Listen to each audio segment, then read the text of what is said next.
Title * NYC subway vandalism sparks concerns. Hello, breaking news subscribers. We have a crucial message today.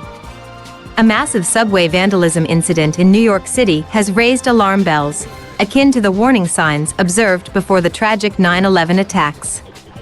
Vandals smashed 97 windows on 45 subway trains overnight, causing major disruptions. The Metropolitan Transportation Authority estimated damages at $500,000. This event should serve as a stark reminder of NYC's vulnerability to potential threats. While there's no confirmation of a terror connection, Guardian Angels founder Curtis Sliwa points out the city's susceptibility, especially in the absence of security measures in subway cars and tunnels.